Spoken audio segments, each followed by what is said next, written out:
Happy Monday and happy holidays, everyone. Marvel Spider-Man is one of the most beloved superhero games, right up there with the Arkham games, and as you've noticed on the channel, I've presented many minutes of useless information on said Arkham games, but now we arrive at Spider-Man PS4, and here are a bunch of things you might not have known about the game.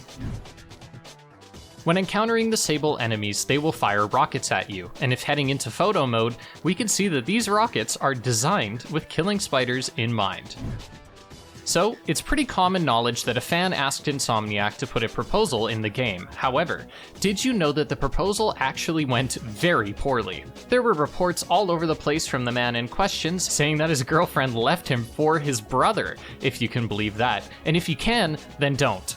When someone interviewed the woman in this situation, she had said that she remained close with her ex's family members and was friends with the brother, but never escalated their relationship past the platonic level. All of this is perhaps the juiciest of dirty laundry to air out, and there are some details that don't line up on both sides, but what does line up is that the relationship actually dissolved before the game was released. According to Maddie, the relationship had been heading downhill for a long time, and it seems that the proposal was a last-ditch effort to save things. Pizza time. One of the most memeable video game songs was in the original Spider-Man 2, which became instantly associated with pizza and Spider-Man. While there are no pizza deliveries in Spider-Man PS4, if you head to this specific building, get right up to the door and listen closely, you can hear the famous song. Take a listen, and by the way, I promise this is not edited in any way.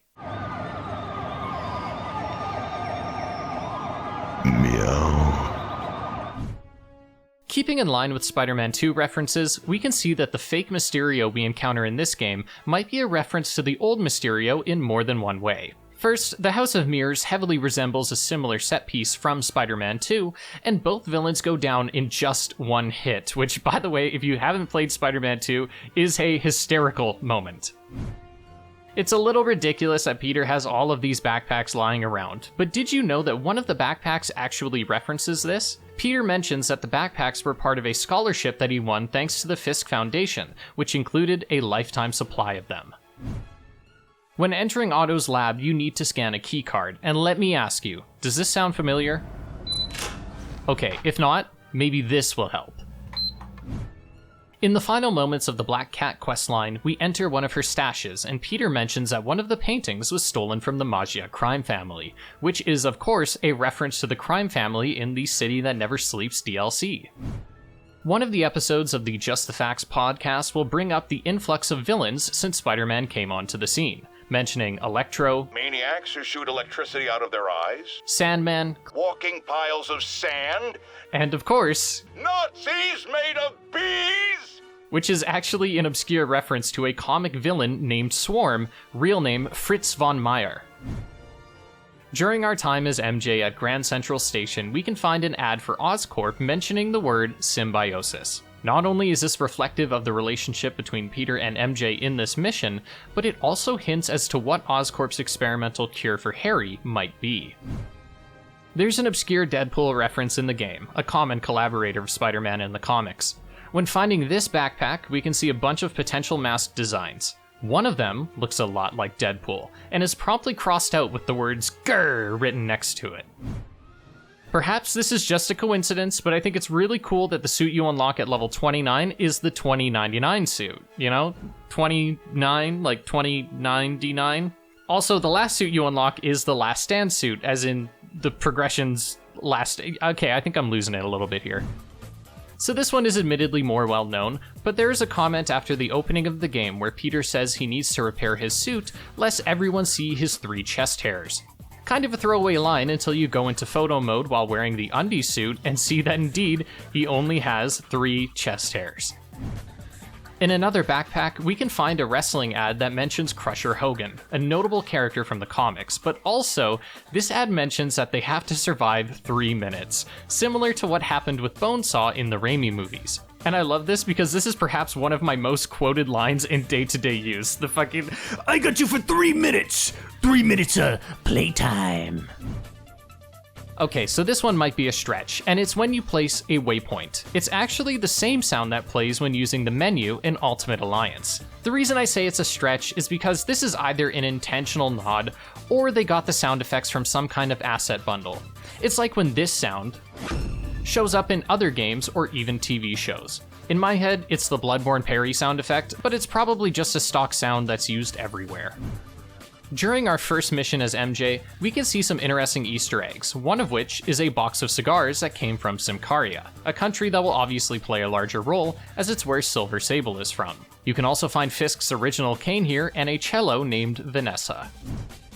Electro, during your chase with him at the raft, says that he thought this was a chase, which is of course a direct reference to the line from Ultimate Spider-Man where he says this to Venom. I thought this was a chase, not a freaking walk in the park! I'm not gonna lie, this is also a line I feel like I quote all the time. This lady, who might be the only blonde in the game, tells you that she is taking photos of raptor birds in the park, which sounds strikingly similar to the mission in Spider-Man 3, where you have to take photos of giant lizards in Central Park, or as J. Jonah Jameson would say, Giant lizards! in yet another backpack, we can find a book on work-life balance, which of course applies to Spidey, but the author is Ludwig Reinhardt, a common alternative alias used by Quentin Beck, aka Mysterio. Today's video is sponsored by Heated Blankets.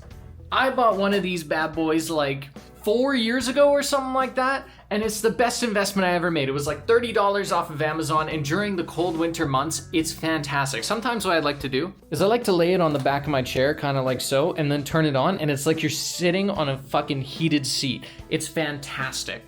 So keep taking care of yourself, stay warm this winter, and enjoy the rest of the video. The voice actor for Peter, Yuri Lowenthal, and the voice actress for Yuri Watanabe, Tara Platt, are actually married in real life. It probably explains why their on-screen chemistry is so good. Many people know about the secret photo ops around the map that unlock the ESU suit, but one of the secret photos is of a bronze statue of this dog, which is actually an inhuman giant bulldog named Lockjaw. There are many buildings in this game that act as references to corporations in the Marvel world, like Roxxon, the Insomniac building, and even Matt Murdock's law firm. But what I want to focus on is Damage Control, a company that's entire goal is to clean up the messes that superheroes leave behind in their crime-fighting wake. It's especially cool to have a company like this at least present because it explains how the massive destruction to the city is cleaned up relatively fast. According to Yuri's business card, her full name is Yuriko, but goes by Yuri for short. When entering Feast, you can see a wall of a bunch of people who worked on the game. You can even see Ted Price. But every time you enter Feast, a random person will show up as the Volunteer of the Week. If you go back into Feast after the game is over, you can see a plaque in May's memory, and there's even lines of dialogue from different characters regarding her, like this one from Gloria. You need anything, we're all here for you. That means a lot. This place reminds me of all the good May did. I'm living proof. They hired more people at work. And because I did so good when they were understaffed, they made me manager. Hey, congratulations. There are many references to stores in the game, like a bookstore named Tome Raider and a store called Schmear Itself, obviously in reference to the Fear Itself suit, which is notable for being butt ugly. Did you know that there are 4 different flavors of Swilco, and yet all are labeled to be berry flavor? You know why this is important? Because I need to hit the 10-minute mark. Fuck you. In May's office, we can see on a whiteboard that one of her goals for October is to set up more LGBT programs in Feast. I think I want to spend the next 2 hours complaining about this online. Okay, so this is perhaps the stretch to end all stretches, but on top of the Times Square billboard wall is an ad featuring a bald blue man. And I think this is notable because in Ultimate Spider-Man, this was the same billboard that Electro drained in order to transition into the second phase of his boss fight. Coincidence? Maybe, probably, but I don't think so. So, there's all the little details and potentially batshit insane theories about Marvel's Spider-Man. If you have any fun details about this game or any of the other Spider-Man games, then feel free to leave it below, and who knows, it might end up in the next video. Thank you all so much for watching, happy holidays, and I'll see you next Monday.